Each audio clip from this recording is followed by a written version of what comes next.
Number 8. Who you are when you're alone. Sensitivity doesn't always announce itself. Sometimes, it shows up in the smallest and quietest ways. Like how you move when no one's around, the way your body softens when expectations disappear, and the private rituals you fall into when you finally feel safe. This is your nervous system telling the truth. There are tiny moments that never make it to anyone else's radar. The way you talk to yourself while doing the dishes, the face you make when a song hits the exact right note, or how your voice changes when you're only talking to yourself. These subtle behaviors reveal something important about you. For highly sensitive people, your entire being responds to energy, tension, and space. So when you're finally alone, something shifts. You return to your baseline, the real you. The one who hums, who thinks out loud, who pauses just to feel.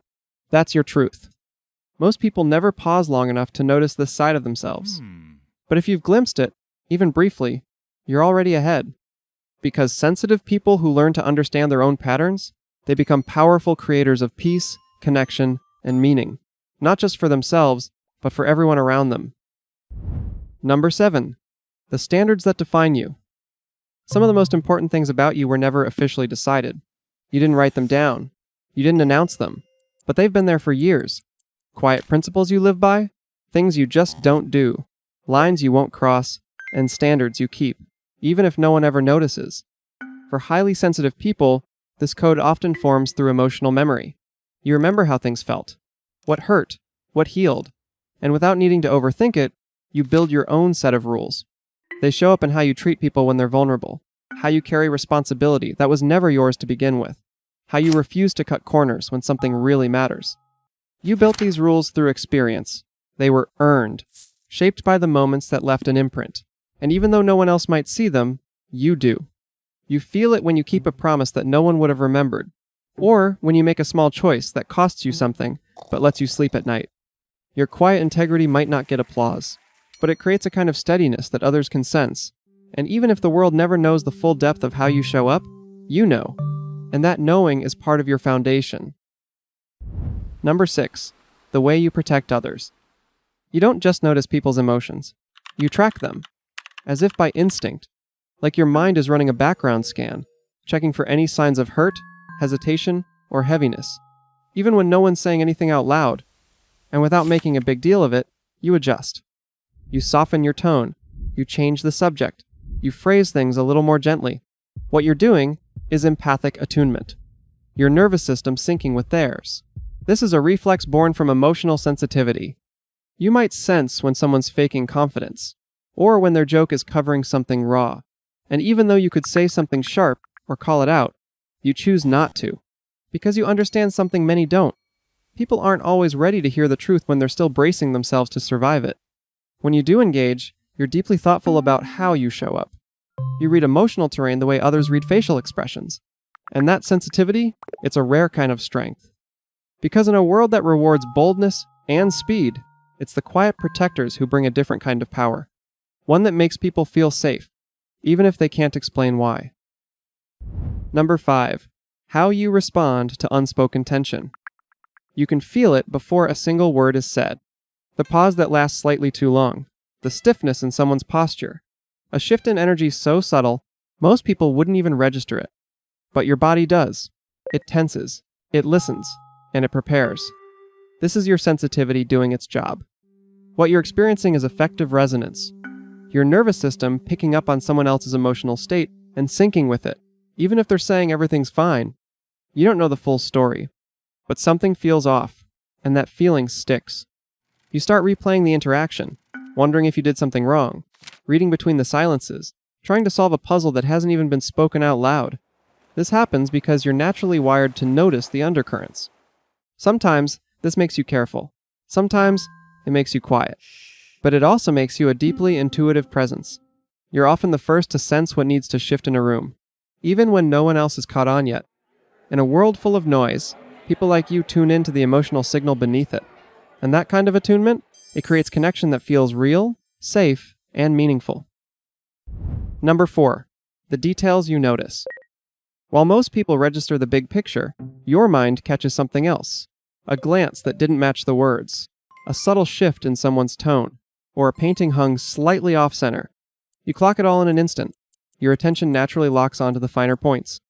You might not say anything, you just store it, like your brain is quietly running an emotional radar, tracking the energy in the room, noticing what's almost there, but not quite. What you're experiencing relates to sensory processing sensitivity, a trait found in highly sensitive people, where the brain processes sensory data more deeply. That includes sights, sounds, emotional cues, and even patterns of speech. It can feel overwhelming, but it also gives you insight that most people miss entirely. You pick up on things before they're spoken. You feel the tone shift before the conversation changes. And often, you've already adjusted your energy long before anyone else realizes what's happening. Yes, this kind of awareness can be heavy, but it also means you're paying real attention. You catch the threads, you read between the lines, and that depth of perception, it doesn't just make you sensitive, it makes you wise. Number 3. The way you process compliments versus criticism. For highly sensitive people, words don't just land, they echo. A single sentence can loop in your head for hours, sometimes days, especially if it carried even the slightest trace of judgment. Criticism cuts deep. This happens because you feel everything so intensely. The way it was said, the feeling behind it, and even what wasn't said at all. Even gentle feedback can feel like it rearranged your nervous system. You'll analyze every part of it, turn it over in your mind, wonder if it means something bigger about you. And compliments? They're oddly harder to accept. You might smile, say thanks, but inside, you start questioning. Did they mean it? Are they just being nice? What if they're wrong? This processing style reflects your deep emotional responsiveness.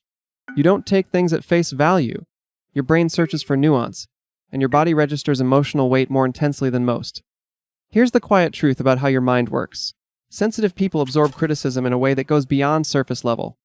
Those words don't just land and echo, they settle deep and replay.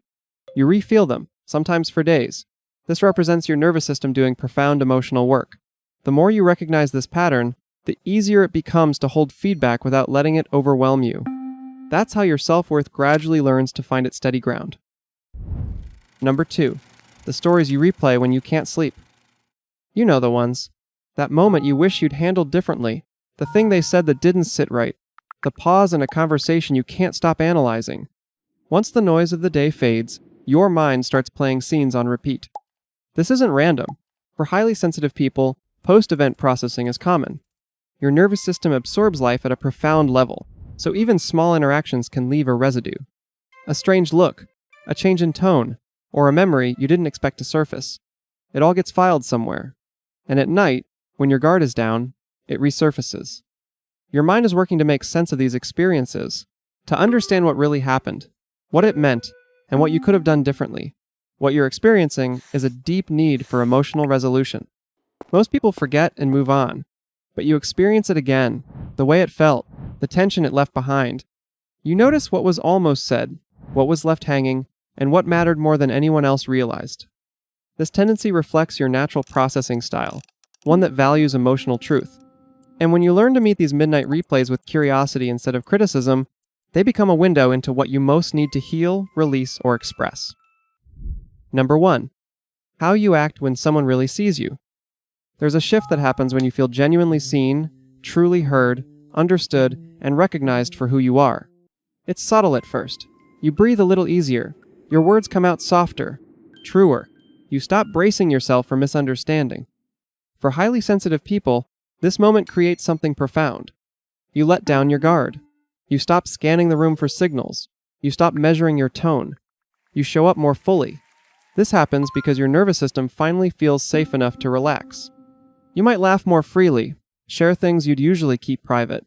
Let people witness your quirks, your depth, and your real pace. These responses emerge naturally when your neuroception, the brain's unconscious threat scanner, signals safety. And it's in these moments that your true self begins to emerge. Not the version shaped by survival or second guessing, but the version shaped by safety, trust, and resonance.